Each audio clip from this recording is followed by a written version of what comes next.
This week, the map of East Africa didn't change, but the math is. For more than a century, being landlocked in Africa meant one thing.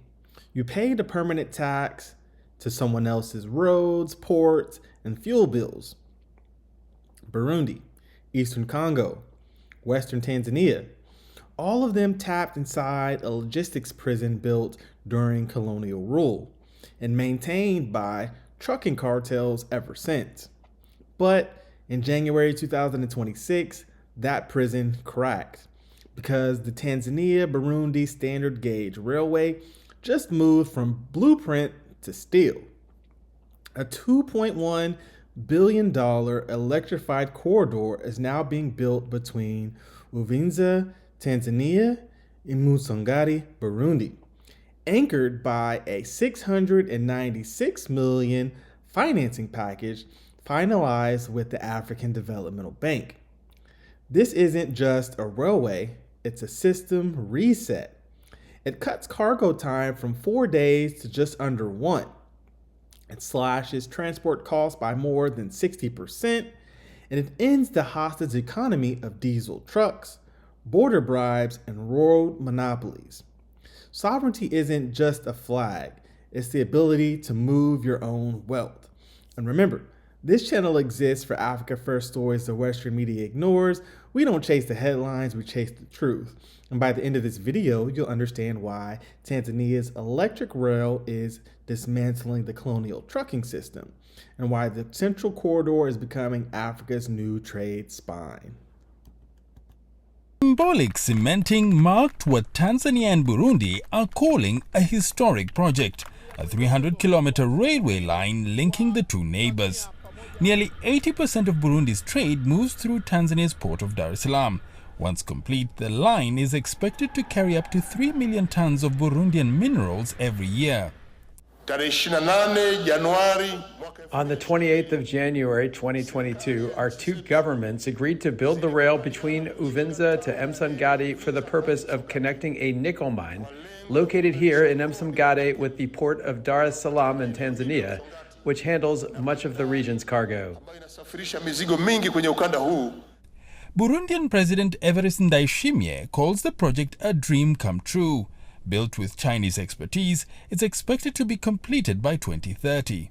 The ultimate goal, he says, is to extend the line further into the Democratic Republic of Congo and eventually to the Atlantic coast, which he believes will speed up development across the region. So let's orient ourselves, right? Tanzania is not Kenya, right? And this is not the old SGR story.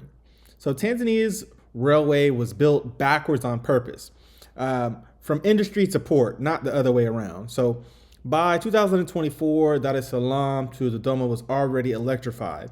And by 2025, it was hauling serious domestic cargo.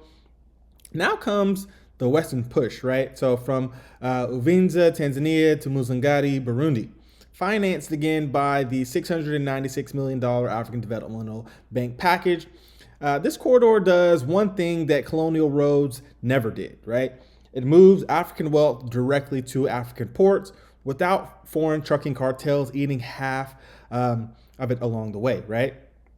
So in a previous Power report or Africa Power report, we showed how Africa's trade losses are billions, and it loses billions to logistics or logistical middlemen, excuse me. The railway is the first real weapon against that, right? So people often are telling me, but Mr. Empower, Burundi is a small country. Does it really need a high-tech railway? Well, yes. Because the small countries are exactly the ones that, get robbed the most by big bad logistics, right? So we're told landlocked, was a natural disadvantage. That the solution was patience, wait for donors, wait for investors, wait for a neighbor's goodwill, right? And if transport costs were crushing your economy, that was framed as unfortunate, kind of like weather. And the truth here is that transport costs here didn't happen by accident. The truck-based system is a value extraction machine. A container doesn't just move, it gets taxed at every point: fuel, permits, weigh stations, roadside fines, border paperwork, delays that, mysteriously disappear when cash appears, right? And the longer it takes, the more hands get paid. So when people say Africa needs better trade, the real translation is Africa needs to stop paying rent on its own movement oftentimes. So this corridor isn't about speed only, it's about sovereignty over time, because time is money, and whoever controls time controls the market, as we know. So a modern 1,435 millimeter standard gauge line is an engineering decision with political consequences. So standard loading, standard rolling stock, standard schedules, fewer excuses, right? And electrification matters too. Diesel imports don't just cost money.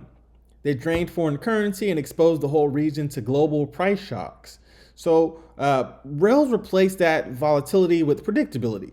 And predictability is what allows factories to plan, farmers to ship before spoilage, and exporters to negotiate contracts without paying the road stays open, or without praying that the road stays open. So Landlocked isn't just geography, it's a subscription fee that many African countries did not agree to.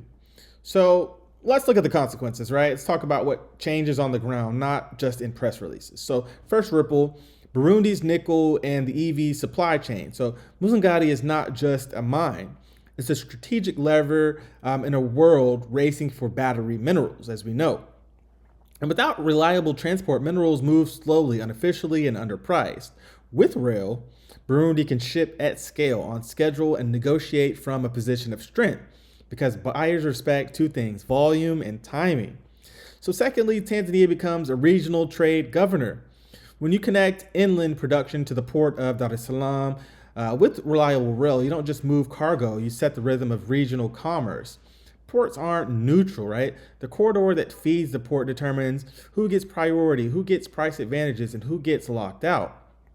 Then the third ripple is the AFCFTA gets its first hand test in steel. So free trade agreements mean nothing if a truck delay eats your profit margins, right?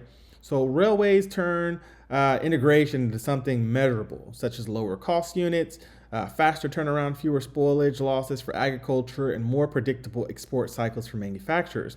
Then the fourth ripple here is youth and jobs shift from survival to skill. So there's trucking. Trucking is labor, but rail creates systems, right? Technicians, electricians, dispatchers, logistics, planners, warehouses, cold chain management. And that's how you turn a trade route into an industrial ecosystem. And when the ecosystem grows, the politics change too, because people stop begging for opportunity and start demanding standards. So Western analysts love saying Africa must improve governance. Then they build a system where one truck stop can hijack an entire economy.